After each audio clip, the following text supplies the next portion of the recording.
Welcome back to our next episode of Watson Drops. I'm Kirby Dolak of LCTV, and today we're back again with LELWD General Manager Nick Lawler to discuss updates on sewer projects, share new updated costing information, and then discuss town meeting articles to address any funding gaps. Good afternoon, Nick, and welcome back to Watson Drops. Good morning, Kirby. Thanks for having us back here. Let's jump back into the sewer project. From our last GM update, we talked about it. But first, give us a high-level review or overview of the project and the problems that it's trying to solve and its evolution from that small system that just services town buildings to the much more extensive project it's envisioned to be in providing services to Littleton Common and to 550 King Street Common projects. Sure, and I really appreciate the fact that you continue to remind the public that we have an existing sewer plant, one that had a 20-year life expectancy, and I think we're on year 23. So we do have that. We've had that challenge that needed to be solved probably for the past 5 to 10 years. Different folks have been working on that. We have a full-time operator now that's in charge of that. We've been contracting that out for really for a while, so as long as I can remember. So we do have a full-time operator. That individual split between water and sewer, because right now it's on a full-time job taking care of that sewer plant. But it's nice having a town employee that that lives and breathes our mission and our culture, looking at that plant. And he's doing a fantastic job, and he has assured me that it's a 20-year plant. So there's some issues that he's working on, and luckily he's a very experienced sewer operator, working through the Mass Corrections Office for decades. So we're very happy to have him on our team. Obviously we're starting to transition away from that as part of the larger sewer project. That plant goes away. That plant becomes a pump station, which will pump to 242 King Street, which will be the home of the new wastewater treatment plant. So, this project, I think we were in town meeting. When was that, Kirby? That was in 2021. 21? Yeah, 21. Well, we've been there every year, it seems like. I started going back and looking at it. But 21 was the big year where we went and asked for $25 million to build the plant. If folks remember, we were actually told to ask for $28.5 million. And we try to get that number as tight as possible at the time. And even then, I felt very confident that even with $25 million, we could accomplish the goals of the community. Obviously, a lot has changed since 2021. Infrastructure costs is probably quadrupled, and contractors are busy. So that cost has ballooned up. So we will be back in town meeting with an amended authorization from that year. But yeah, like you were saying, we've been in town meeting 2018, 2019, 2020, and 21. It always seems like it's in the fall. I don't know why it works out, but this year it'll be at the May town meeting. 2018 was for design, and that was when the select board actually had the project. They were trying to set up I believe Weston and Sampson at the time to design the infrastructure. Then 2019 was for the land acquisition for the site, which ended up being 242 King Street, and that was on the recommendation of our engineer, CDM Smith. They actually recommended 3 sites, and we went through a formal RFP process, and it landed on 242 King Street, which it's fully designed, and that those bids are in for that plant. We talk about that more when we get to the cost. And 2020 was for the discharge site, which is under construction. So things are finally starting to move in the right direction. It's been a challenging, I want to say 5 years, but if you talk to someone like a Paul Levy or Savastanos or someone that's been involved in this project, Bob Zimmerman, it's probably been a challenge for probably 2 decades. That's a little bit on the history side, but how about the flip side of the expansion? Why are we expanding it? We know that Maren Toohill, our town planner, has been, very supportive of developments happening in Littleton Common. And a lot of things that we'd heard back was, people will start building if there's a way to sewer that location. tell us a little bit about that as well, Nick, as well as the 550 King Street with the Lapoli Companies, as far as the impetus and what kind of pushed you guys forward in actually starting this larger project. Yeah, it was really, even when you go back 2 decades, this was a very environmental and economic development project. So a lot of the common is in zone, the water department zone 2. There was, they found nitrates there, and that obviously comes from failing septic systems. There's a lot of tight parcels up there, and Maren and the planning board have worked hard over the last, probably same time period, same 5 years, with the form-based code and trying to redesign the look and feel of the common. And a lot of that hinges on a good sewer system. That's one of the reasons why. And another reason why I believe that this has continued to push forward is this infrastructure is expensive. And as soon, back in 2000, once the community decided to, start a sewer department, even though it was only 6, well, even then it was probably 3 municipal buildings and 6 now. Once you go that way, now you own that infrastructure and you own the upkeep of it. To replace that plant and continue to operate the way we've been operating, that's a large cost to the town. It makes better long-term sense to get more users and get more people to share in that burden. Yeah, it's interesting. Again, you made the comments about, we've always had a plant, but as you bring up that topic, I recall one of our older sewer conversations where we're saying that plant is now past its due date. And there was the conversation about, we're going to be spending some money on infrastructure here already. So now is the time to take care of 2 items. And now we'll expand it to, as you pointed out, to deal with water concerns, the nitrates, and a new customer up at 550 King Street. So that's excellent. All right. So with that background and overview in place, now where's LELWD with regards to the actual project costs, or I should say updates at this particular time? What's the proposed timing of the 2023 starts on those components like the treatment plant or the leaching field like the high school? And then how will residents be informed about construction coming to their streets and communities soon? Well, you'll help with that, right, Kirby? Yeah, I'd be happy to. You know that. From a project standpoint, we're building. I think we touched upon this in the last episode that the recharge site is under construction at the schools, and they've been an incredible partner with us on that. It's going well. Onyx Corporation is doing the work, and they're doing a fantastic job. So that's under construction. There's really 4 pieces to it. That's one piece. There's a smaller piece. I'll talk about this first because it's easy to describe, but it's an important piece because it talks about the historic value of 242 King Street. We work closely with Linda Stein and Littleton Historical Commission on that property. And the small contract is the demolition of the barn, not the house, the barn. It was important to the Historic Commission to keep the house. The house isn't in the way of construction. It's not in the way of the plant. So it does not need to be demolished, but the barn is right in the way of where we need to construct for this project. That's an $89,000 project that we have a signed contract out. Should be demoed, I would hope, by town meeting, but it might be a couple weeks afterwards. There was some timbers in there that were requested of the Littleton Historical Society to be salvaged if they could. So that was built into the contract. So there will be some salvaged timbers that come out of that house. So if you know anybody that needs timbers, please let me know.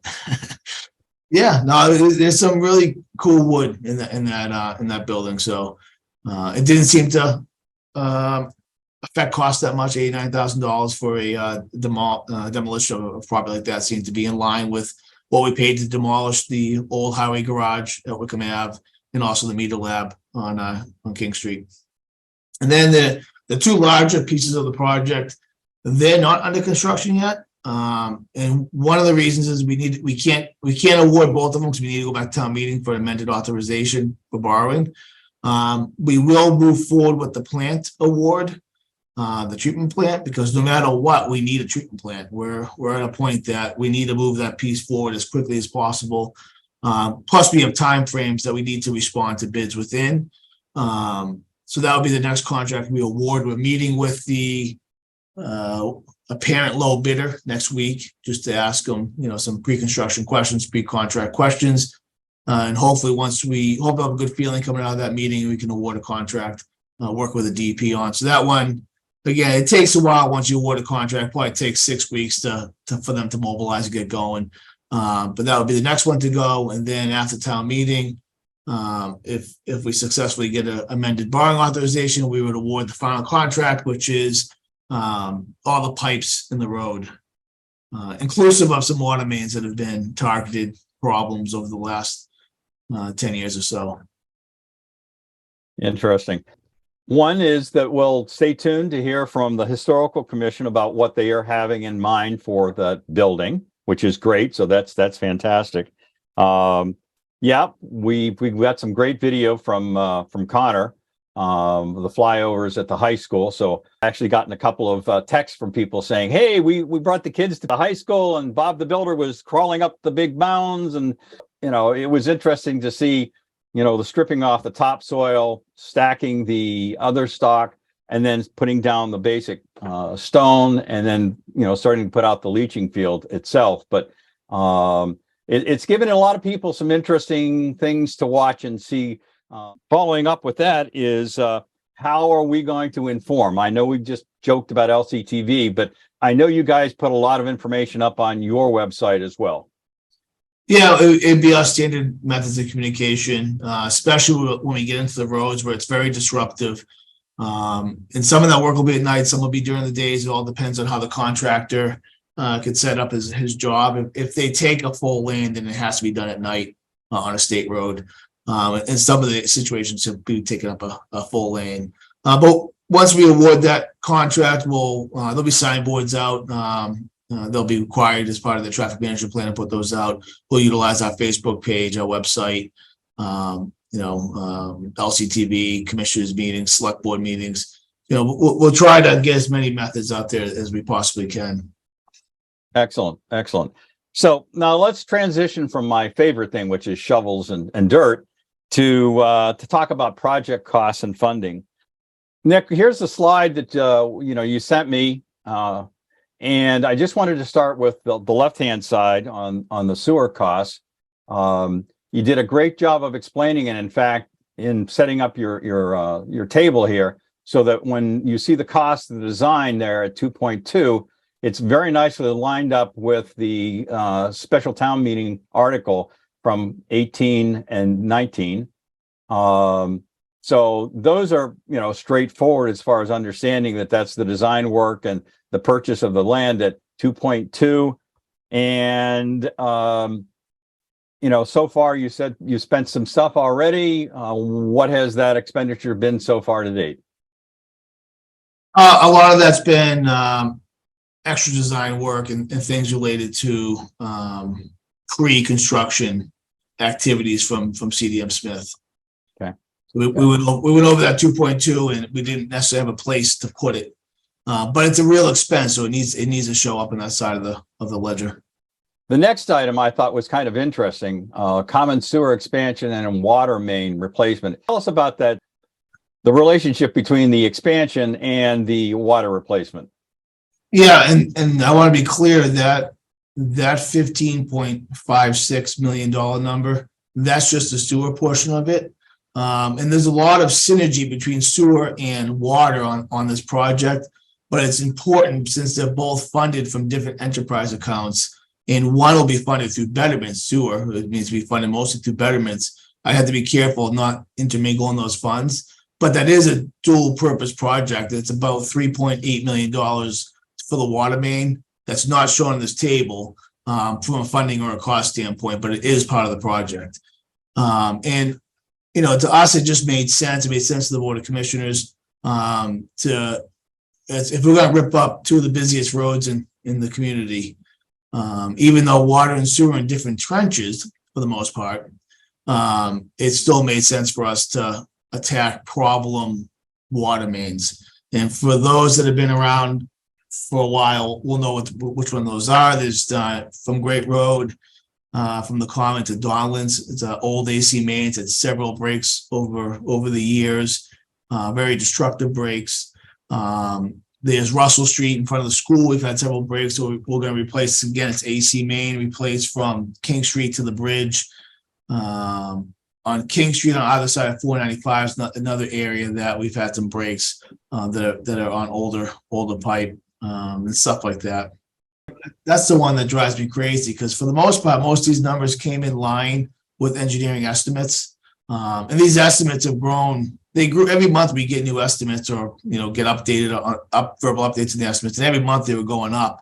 And the engineers were pretty spot on at the end to where they'd land. But that one, 15.5 million, their estimates were 8 million.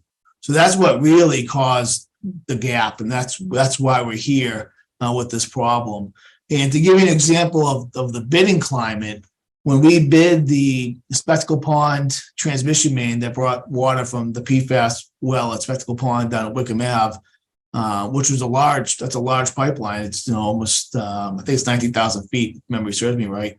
That was a $3 million project, and we had 17 bidders that bid on that. This is only 10,000 feet, and you can see it's 15 million. We had 5 bidders. And the low bidder had mentioned that he wants us to award quickly because he has another job that he wants to bid on. He wants to know. So these contractors are extremely busy, and they're unfortunately driving costs up on communities that need the work done. It didn't seem to place much in the resource recovery facility. That seemed to come in line with the latest estimate, which still seems high to me because I'll relate that back to Wickham Ave. That's a 243,000 gallon, obviously a little bit more, but basically wastewater treatment plant compared to Wickham Ave is a 3 million gallon per day water treatment plant with iron manganese removal, PFAS removal, large vessels, tankage underneath, and that came in as under 16 million. So it's a crazy bidding climate right now. So again, the water resource recovery facility is the term for the treatment plant. Yeah, the engineers got cute, Kirby. They don't like to call it a wastewater facility anymore. It must scare people or something. Well, I was looking at that, and I was actually the next one, and saying, okay, we all have sewers, or I should say septic systems in our property for most, and we refer to them as leaching fields, but everybody keeps referring to it as discharge or effluent recharge. I'm like, okay, just as long as I have the right spreadsheet here that tells me what these terms actually map to, go to town floor and the people will look at you like, wait, is that the treatment plant? And is that what you did up at the high school? And oh yeah, that's what it is. Yep, I know. So the barn demo we got, you're going to be looking for folks who want some rather large timbers, since that's a storage issue, I'm sure. Yeah. Construction contingencies.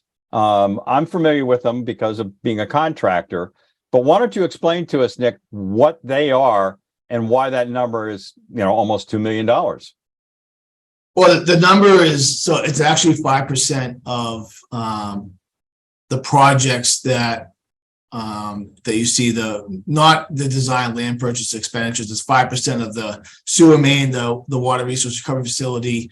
It's those two projects, and probably the barn demo.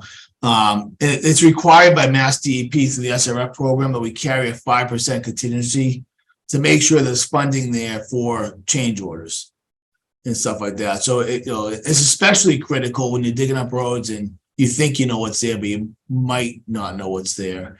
And a contractor, if he has to make changes, there's a cost to it. I'm hopeful we don't spend the 1.9 million. Our track record has been very good, very limited change orders on both the transmission main and the treatment plant. I'm a little bit more nervous with the sewer pipes from what I hear of the contractor that won it. But we're required to carry that 5%, and hopefully we'll use as little as possible. Construction services, what does that entail, Nick? That's all the engineering and construction oversight. And a lot of this we did internally on Wickham Ave, on both the transmission main and the plant. But on this one, we're going to rely a little bit more on CD and Smith to perform those duties. We got a little staff burnout going on right now, and a lot of that works at night, which turned out to be a problem on the transmission main. So that's to oversee both from a construction standpoint and the administration of both the common sewer expansion, the water main piece of that, and the build of the water resource recovery facility.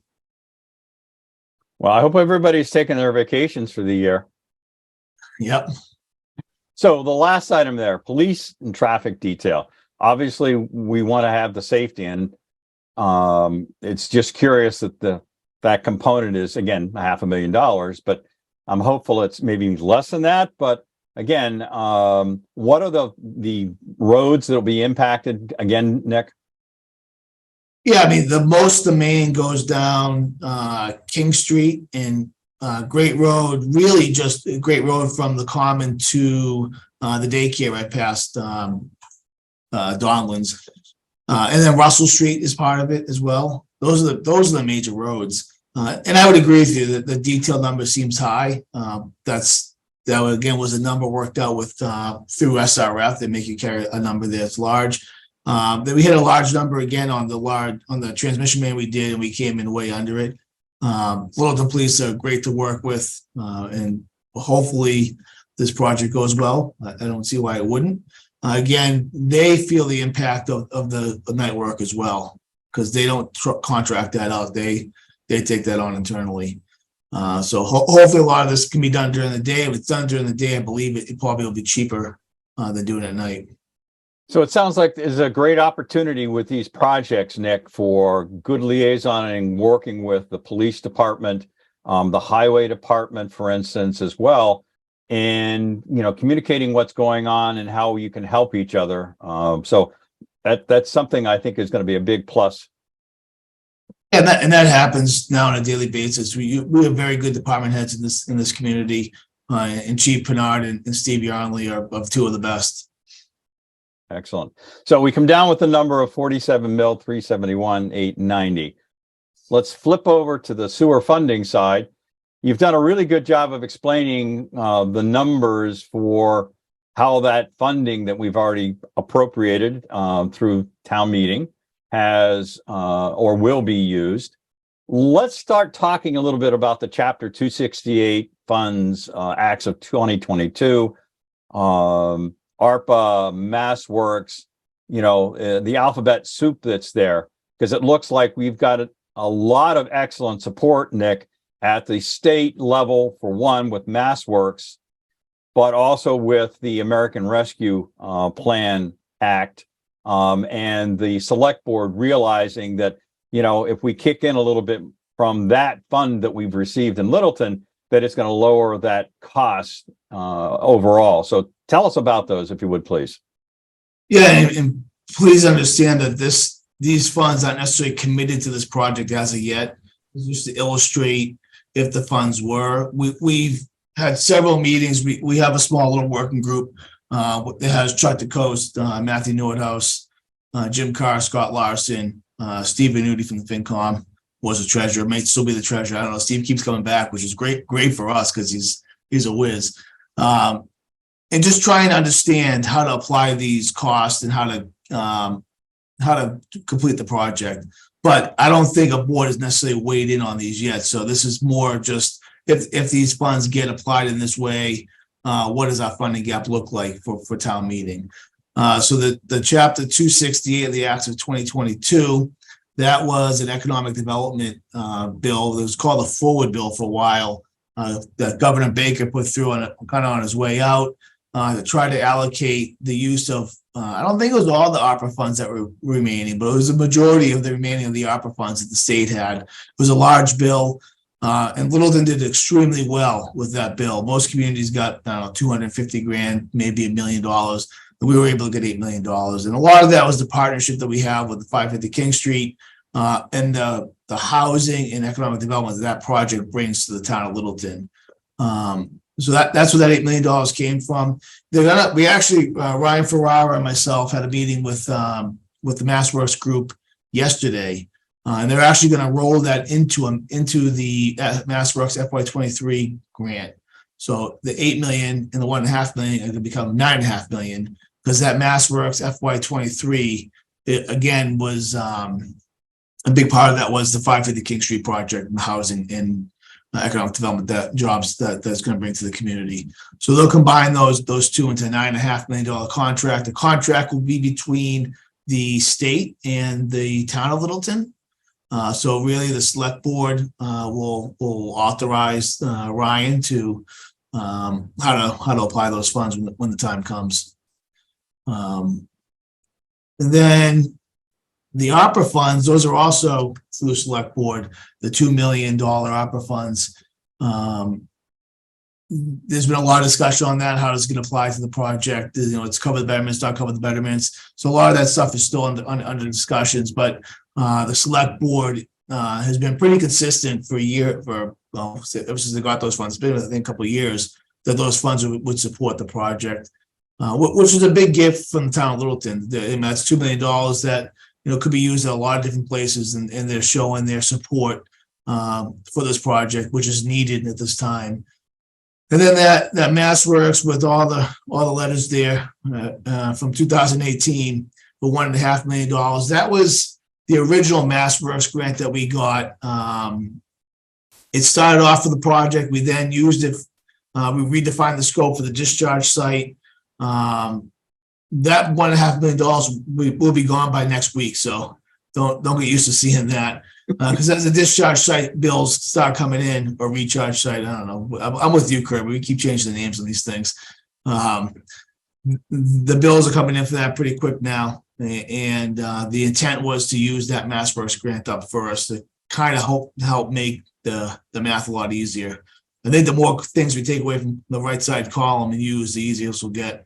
The elephant in the room here is the left side's bigger than the right side by $3 million. How do we look at dealing with that funding gap, Nick?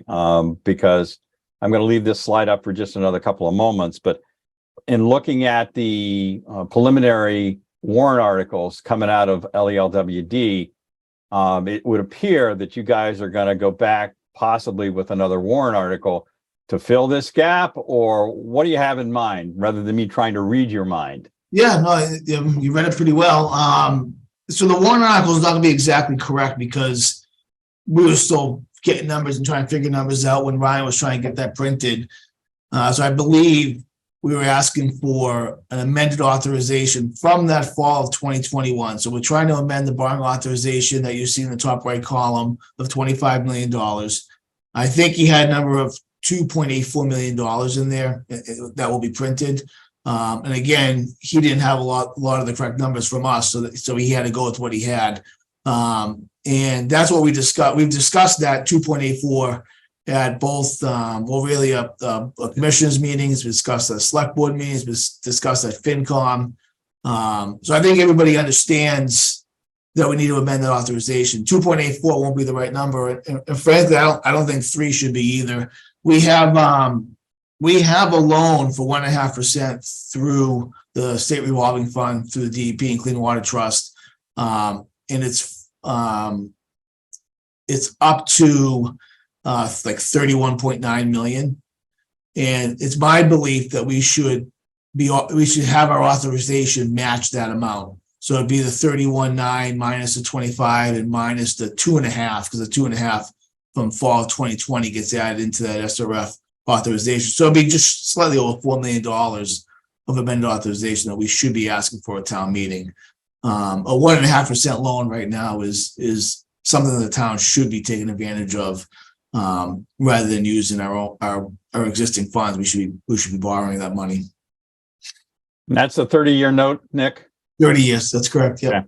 Bunch of players. Did we miss anybody as far as saying thank you for thinking about us and getting us grants and funds from the state or the federal level? Yeah, we didn't thank anybody for that, did we? But yeah, Governor Baker was incredible through the whole process. The Lieutenant Governor Polito. The current Lieutenant Governor Driscoll has been a champion of the project as well. And then our local rep, Jim Arciero, has always been very supportive of the town light water department, this project, and Senator Eldridge as well. So without them moving legislation and getting us that funding, that forward bill was a highly debated bill, at the State House. And I'm sure they had a hard time justifying and defending $8 million to the town of Littleton, when a lot of communities only getting $250,000. So really appreciate their support on the project. Yeah, that's great. That's great. So anything else that you can think of for today's episode residents need to know and understand to, again, positively support what's happening for the new sewering articles that are coming down the pike? Yeah, I'm glad you said that. I just want to put my calendar up. We're going to be having a public forum on April 25th. We're working with the library on that, but we're hoping April 25th, 7:00 in the library. We'll be talking about 2 articles, this one and also the Boxborough article that we discussed before. And Light and Water will be obviously hosting it. It'll be broadcast live, I'm assuming. Yep. What members of elected officials, will the select board, the finance committee, will they be there? Yeah, we don't that far yet. Yeah, we don't know yet of kind of that, but just want to get that date out there so people have it in the calendar. Cool. And if it changes, Kirby, we'll make sure we let you know. Yep. Well, I'm meeting with Corey next week, so we'll be doing this almost weekly now, it seems, until May. Sounds good. Excellent. All right. A lot of stuff got covered. We talked about projects that are happening. We talked about the updated costs that and have. We've talked about a funding shortfall and how you're going to be trying to address that between now and town meeting. Talked a lot about people that you're working with on a regular basis, whether it's a state or within the town.